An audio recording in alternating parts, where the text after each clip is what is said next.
Value added method सबसे simplest method है। Actual में प्रोडक्शन कंसेप्ट है जो बोलता है कि जब एक सेलर ने या फर्म ने मार्केट में गुड्स बेचा तो उससे उसने क्या वैल्यू ऐड करी, मतलब क्या कमाया। सपोज करो तुमने 100 रुपए का सामान मार्केट में बेचा है और इस सामान को बनाने में तुम्हारा 30 रुपए का मटेरियल लगा था, तो एक्चुअल में तुमने कमाया क्या, क्या वैल्यू ऐड करी, 70 रुपीज ऐड करी। तो यही जो है वैल्यू एडेड कंसेप्ट या वैल्यू एडेड मेथड कहलाता है। इसमें हमें कैलकुलेट करना होता है कि आप जब किसी गुड्स को बनाकर बेचते हैं तो उससे क्या वैल्यू ऐड हो रही है, उससे पता लगता है कि कितना प्रोडक्शन है। आप जब gross value added at market price calculate करते हो तो यही हमारा जीडीपीएमपी होता है, मतलब हमारी डोमेस्टिक इनकम। तो यहाँ पे सिंपल सा आपको करना ये है कि वैल्यू ऑफ आउटपुट मतलब आपकी सेल्स को रिप्रेजेंट करता है, क्योंकि साल भर में पूरा सामान नहीं बिकेगा। तो वैल्यू ऑफ आउटपुट कैसे निकलता है, sales plus change in stock. Question में अगर सीधे वैल्यू ऑफ आउटपुट दे दिया तो बहुत बढ़िया है, नहीं तो क्या करना, sales plus change in stock.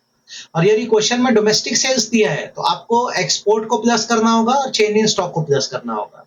Plus कई बार एक और एडजस्टमेंट दिया रहता है, प्रोडक्शन फॉर सेल्फ कंजम्पशन, ये भी ऐड होता है।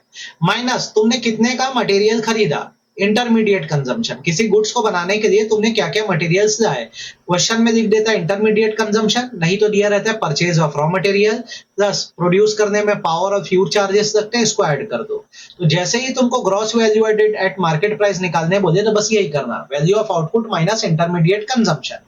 अब ये हो गया। अब इससे क्या होगा, जीवीएमपी आने से हमें हमारा एक एग्रीगेट आ गया जीडीपीएमपी। इसके बेसिस पे अब नेशनल इनकम निकालना हो मतलब एनएनपी एफसी, तो ये बहुत सिंपल है।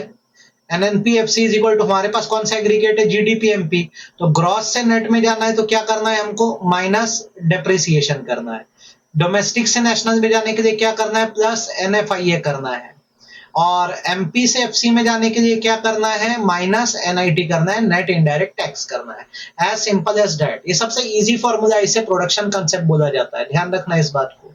Cell minus purchase of raw material करना है। सेल मतलब यहाँ वैल्यू ऑफ आउटपुट है, परचेज ऑफ रॉ मटेरियल को इंटरमीडिएट कंजम्पशन बोलते हैं। इससे आपकी जो वैल्यू एडेड है वही हमारे देश की क्या बनती है, जीडीपी एमपी बनती है। और इससे अब आप निकालिएगा नेशनल इनकम। ये मेथड सबसे इजी मेथड